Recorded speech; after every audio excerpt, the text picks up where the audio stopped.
ফরিদপুরে আলফাডাঙ্গায় কলেজ ছাত্র সুমন শেখ হত্যা মামলার ১২ দিন পেরিয়ে গেলেও প্রধান আসামি সহ অধিকাংশ অভিযুক্ত গ্রেপ্তার না হয় তীব্র ক্ষোভ জানিয়েছেন স্বজনরা।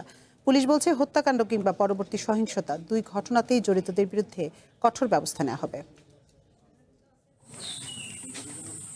গত ২৬শে জুন আলফাডাঙ্গায় পূর্ব শত্রুতার জের ধরে সুমন শেখের মোটরসাইকেলের গতি রোধ করে কুপিয়ে মারাত্মকভাবে আহত করা হয়। পরে হাসপাতালে চিকিৎসাধীন অবস্থায় তার মৃত্যু হলে ১৭ জনের নাম উল্লেখ করে আলফাডাঙ্গা থানায় একটি হত্যা মামলা দায়ের করেন নিহত সুমনের ভাই।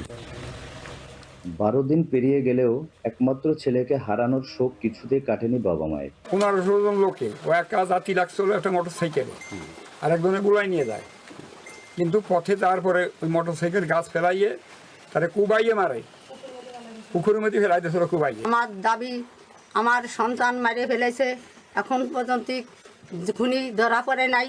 আমার ছেলেরা যারা মারিছে এদের আমি বিচার চাই। তবে ঘটনার প্রায় ২ সপ্তাহ পার হতে চললেও প্রধান আসামি সহ অধিকাংশ অভিযুক্ত এখনো গ্রেপ্তার না হয় ক্ষোভ ও নিরাপত্তাহীনতায় ভুগছে পরিবার। তাদের অভিযোগ, আসামিরা প্রকাশ্যে ঘুরে বেড়ালেও পুলিশ কার্যকর কোনো পদক্ষেপ নিচ্ছে না। পুলিশ প্রশাসনের কোনো কিছু করতেছে না, মেন আসামিগুলো ধরতেছে না, প্রকাশ্যে তারা ঘুরে বেড়াচ্ছে।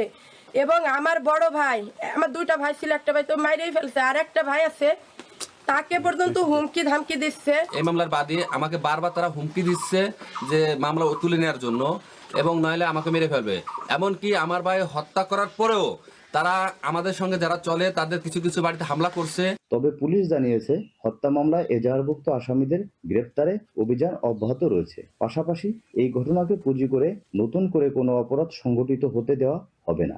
বিরতিহীন অভিযান পরিচালনা করেছি অলরেডি, বা এখনো কন্টিনিউ আছে, এবং সেখানে এজাহার নেমে আসামি ৮ নম্বর আসামিকে আমরা নারায়ণগঞ্জ বন্দর থেকে গ্রেপ্তার করেছি। আমাদের উন্নত প্রযুক্তির মাধ্যমে আমরা চেষ্টা করতেছি আমরা তাদেরকে অতি দ্রুত গ্রেপ্তার করা যায়, এবং মাননীয় আদালতে আসামিদেরকে সুপার্দ করার জন্য আমরা অভিযান অব্যাহত রেখেছি।